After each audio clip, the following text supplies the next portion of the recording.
Judiciary of Japan. Japan में पहले किसी भी प्रकार का कोर्ट सिस्टम नहीं था। पहले वहाँ किसी भी तरह की न्याय व्यवस्था नहीं थी। लेकिन जब जापान चाइना के संपर्क में आया तो वहाँ पर जुडिशरी इस्टेब्लिश हो गई और जापान के कानून पूरी तरीके से चाइना के कानून पर आधारित हो गए।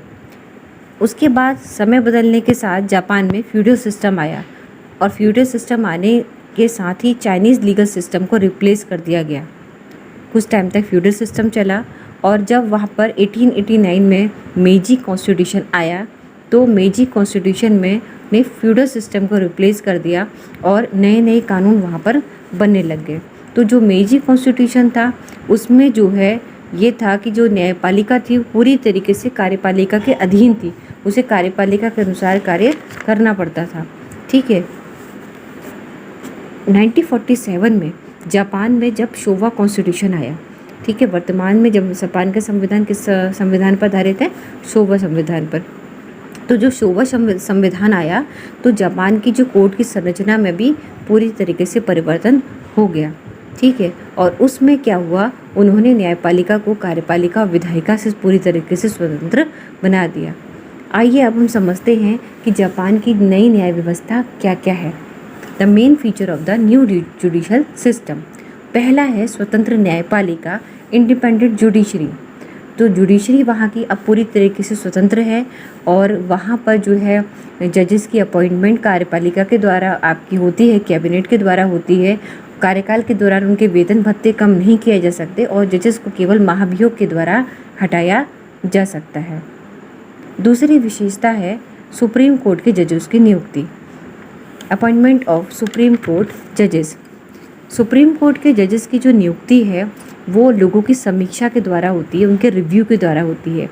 जब लोअर हाउस के इलेक्शन होते हैं पहले तो उसमें जो है उनके लोगों से रेफरेंडम करा के सुप्रीम कोर्ट के जजेस की नियुक्ति की जाती है और उसके बाद हर 10 साल में उस नियुक्ति का रिव्यू कराया जाता है, मतदाताओं से पूछा जाता है। अगर मतदाता नियुक्ति को अस्वीकार कर देते हैं तो उस न्यायाधीश को हटा दिया जाता है। जापान के संविधान की तीसरी विशेषता है हाई कोर्ट की जजेस की नियुक्ति। हाई कोर्ट के जजेस की नियुक्ति या निचली अदालतों के न्यायाधीशों की नियुक्ति कैबिनेट के द्वारा, सर्वोच्च न्यायालय कैबिनेट के द्वारा जो 10 साल जिन्होंने काम किया है, सर्वोच्च न्यायालय द्वारा 10 साल की अवधि के लिए नामित व्यक्तियों की सूची में की जाती है। यानी जिन्होंने 10 साल, उनके लिए 10 साल का अपॉइंटमेंट होता है जो निचली अदालतों के जज होते हैं।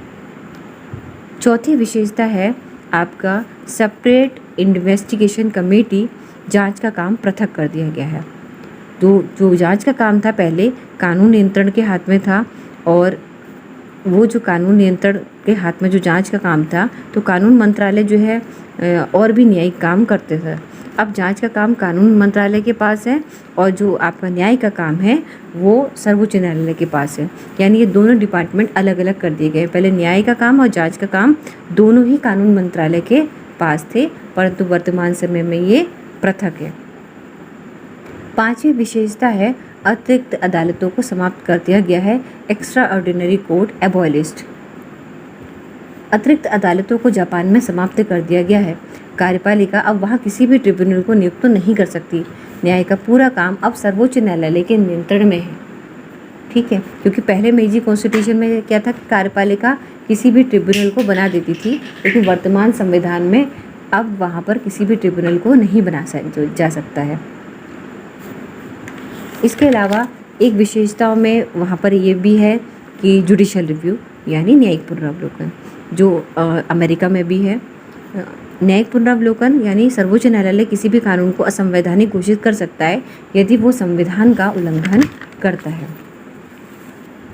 जापान के संविधान में एक नई विशेषता ये भी है कि वहाँ पर डोमेस्टिक रिलेशन कोर्ट है, यानी घरेलू संबंधों की अदालतें।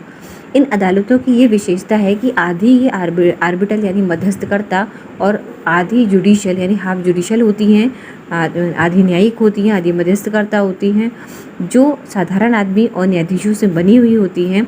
और ये जो डोमेस्टिक रिलेशन के मुद्दे होते हैं, डोमेस्टिक होते हैं, जुवेनाइल मुद्दे होते हैं, उनको उनके जुड़े मामलों पर ही निर्णय देने का काम करती है। जापान के संविधान की एक विशेषता है कि डेथ पेनल्टी वहाँ पर संवैधानिक है। इसी के साथ जापान के संविधान की विशेषताओं को मैं समाप्त करती हूँ। धन्यवाद।